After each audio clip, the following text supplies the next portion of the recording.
Alright everybody, it's kind of a sad day today. I get to put to rest probably one of my oldest tools in the shop.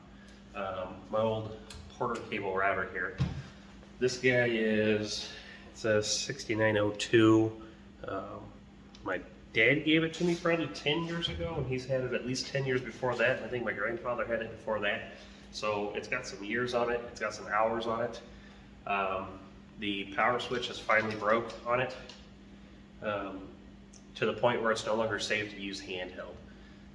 I'm going to bury it in my router table, and that's where it'll live, because it'll have a remote switch that I can use, just because I don't feel comfortable using this thing by hand. To me, the router is probably one of the most dangerous tools in the shop. They're typically very powerful, and they can get away from you very easily. So anything to make these things safer, I'm going to do that. So he gets to go away. And my new big handheld option is going to be a Dewalt. This is it's a DW618, the PK, I think it's just the package it comes with. But this is the 2¼ horse plunge and fixed base router. So it'll be doing my handheld duties from now on.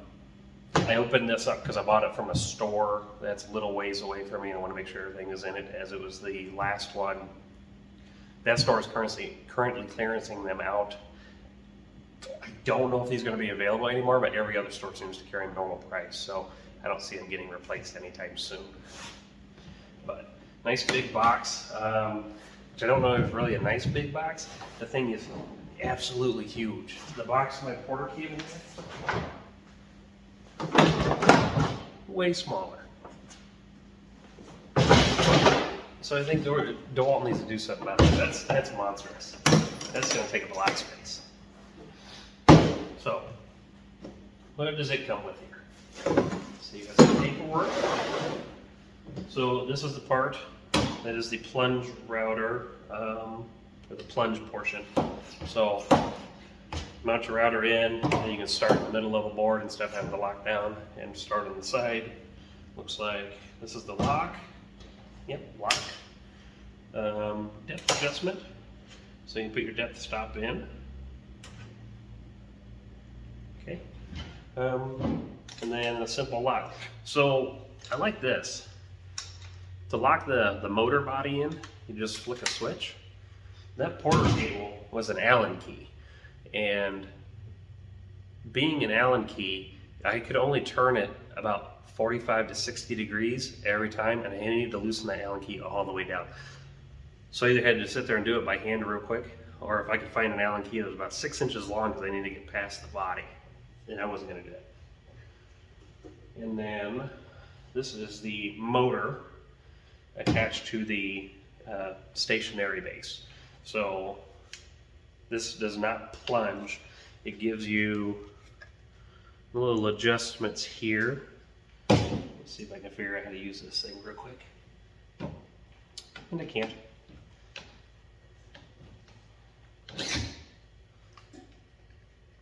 So that you can do a fixed depth of cut. So put this guy in. I can do oh, that's how you do it. Okay, so you squeeze these little tines on the outside, and then you can turn this dial.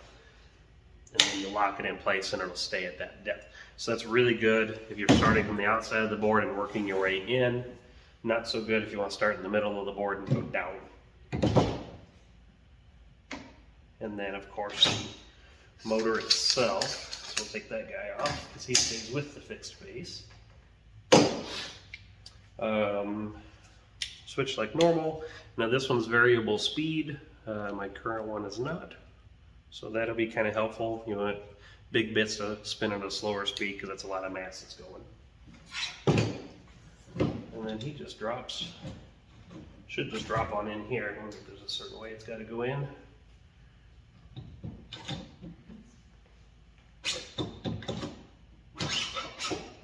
Just like that. And then he will lock. And now he's in there. So that's nice.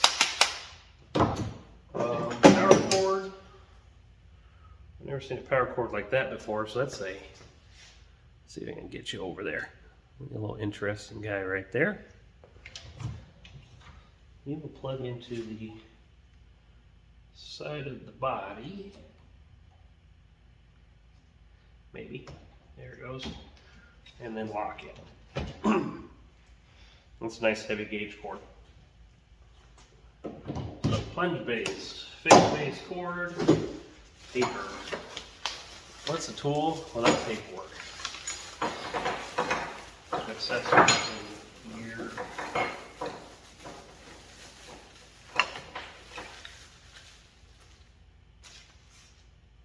So these are the, where's the other collet? Well, it's got the 1/4 inch collet. And I don't see a 1/2 inch collet, so I have to deal with some stuff there. Uh-oh. And then this is a larger plate for the bottom there, so you can use a bigger bit instead of that small bit. Well, that's kind of disappointing that it's missing a collet. Get a hold of Dewalt on that guy. Unless, yeah, I have an opening down here. I didn't know if it fit inside of there. Obviously didn't.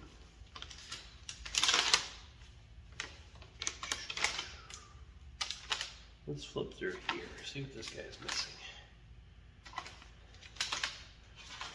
Yeah, I guess I am missing that collet. So now this is one thing I am looking forward to.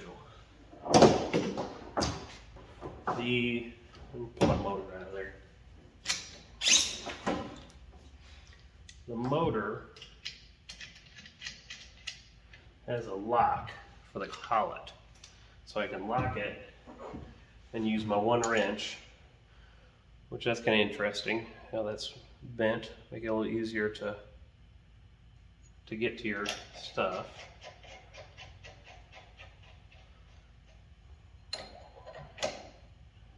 So, whereas the Porter cable, I had to use 2 wrenches. There's 2 nuts stacked on top of each other. And I had to use 2 wrenches in opposing fashion. Anybody who's done this has thoroughly enjoyed when that breaks loose and you get nice bloody knuckles. So let me get this thing set up to use. I have some channel I need to cut into my tabletop here for some recessed bars, and I'll get all set up and I'll come back and we can do a usage video. So hold on for me. All right, so we're ready to go. I got my router template set up here. I've got my bit inside. Now, this has a dust collection chute on it. So you pull there's a cap that goes here. You pull that cap off, you put this guy in there, and then I need the adapter for my shop vac, and I'll plug my hose in. So to set this, what I did was I pushed it down to where the bit makes contact with the surface. Now on the side is a guide rod here. So I'll run that rod down to the bottom of this turret. So I want this turret to be on the shallowest pass. And then I ran the rod down. And I zero out my gauge here. So I need a channel along the perimeter of this. It's 5/8 of an inch. So I'm going to take this guide rail, run it up the gauge to 5/8, and lock it back in place. And now what will happen is the bit will protrude out of the bottom 5/8 of an inch from the bottom of my collar here. I have a collar to follow my template. That way I have nice straight lines when I'm done. And then I would take my turret and set it to the thickest portion. And the reason I do that is because I want to make several shallow passes versus one deep pass. So my first one's only going to go down a little bit here. Go to my second. So it's only going to come down, I don't know, it's probably 1/8 of an inch. And then do my next, be about 3/8 of an inch, and then my final will be my 5/8 of an inch. So this plunge base also has a fine-tune adjustment, so I can take this guy and thread it in or out if I need just a hair more or a hair less. So let's get her going here. Now, because the way this router spins, it spins. If I look down clockwise, I'm going to run it against this fence first, and I actually want to go this way with it, so it pulls the router towards the template. Now when I come back the other way, I'll switch over and come back this way, and it again pulls the router towards the template. Because if I go in the wrong direction, it'll actually start to walk out on me, and I really don't want that to happen. So let me make some noise.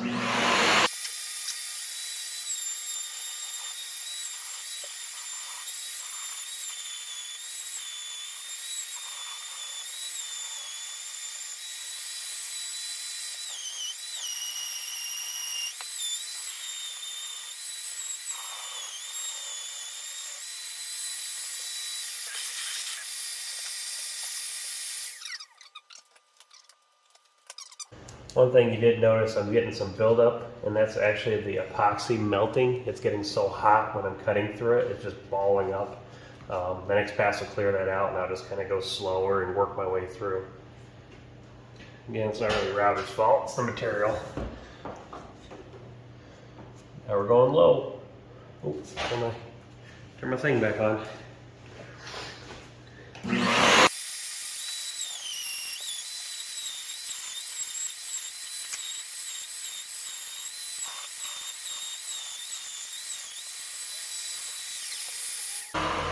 Alright, so that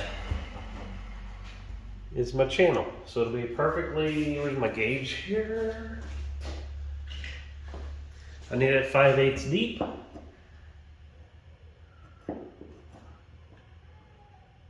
That is on the money 5/8. So I'm gonna finish this out. I gotta do another channel here, and then I gotta put in my big bit and kind of hog the middle of this out, because eventually this is gonna get a bar recessed down into it. So time to get to work. Yeah.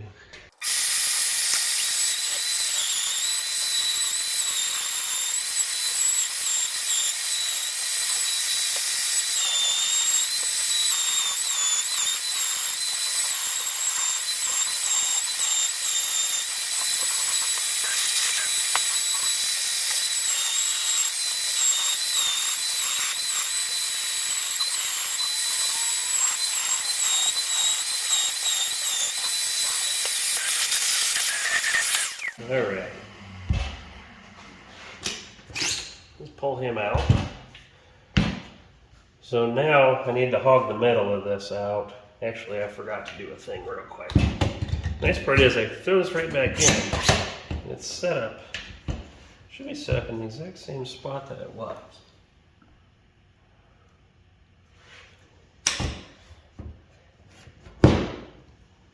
Ah, it is beautiful.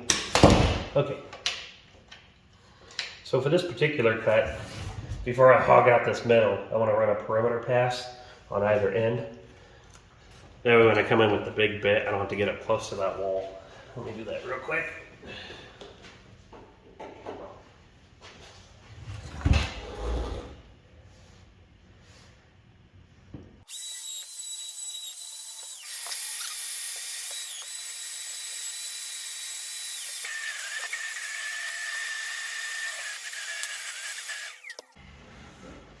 Alright, now let's switch to the next thing. Here I need to hog this center out, so I am just going to switch to these. Where's my wrench? Another bit. Wrench. So, fortunately this is the only other bit that I have to do this with. It's kind of wore out. One thing I found out is that one wrench method is kind of nice. I really like that. So the 1/4 inch collet and the 1/2 inch collet are actually the same. Just the 1/2 inch stays in there. The 1/4 inch is a sleeve that goes inside of it. You can put the 1/4 inch bit in. So I misspoke earlier when I said mine was missing it. It actually is not missing it. It's just something I've never seen before. We'll tighten this guy up. All right. And now I'm ready to hog out my middle. Let me get this guy back in. Okay. And we will reset this to 0.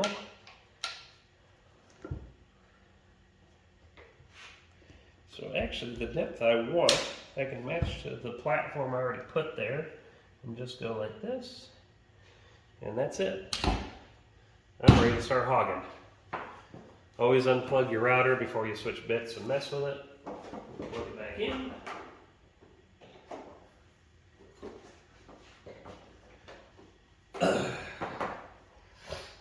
My vacuum line, because I'm going to make some dust now. Here we go. And now one thing I didn't mention is this guy has a soft startup. So my old one, it was on and off. And when it turned on, the whole thing, just the torque it turned on, twist and buck. So if you weren't careful, you can lose it or gouge your piece. This is soft on, so it doesn't do that. Very nice. Didn't really even realize it. So let me get to work.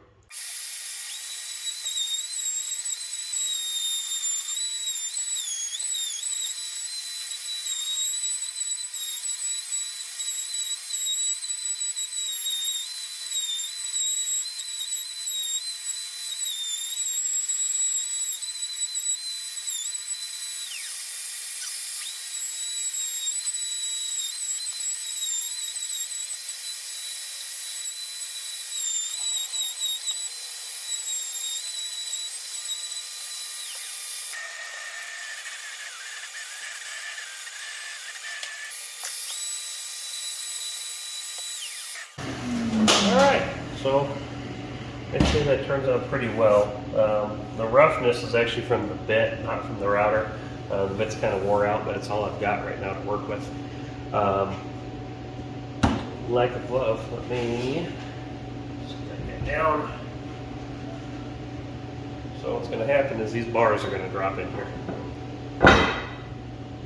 Just like that. That is beautiful. So I'm going to come in and do a bunch of cleanup, some sanding and stuff, and try to get it nicer looking. I've got 3 more of these to do.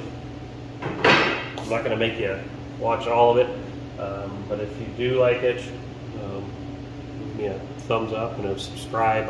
I'm not real consistent with content. This table that I'm working on right now is giving me an absolute ton of stuff to do. It'll be a while before the video's out. But yeah, keep an eye out for it and let me know what you think, or any tips other than better bits, because I do need better bits. I understand that. I gotta find stuff that works for me and stuff that works in my budget. So thank you for your time. Bye.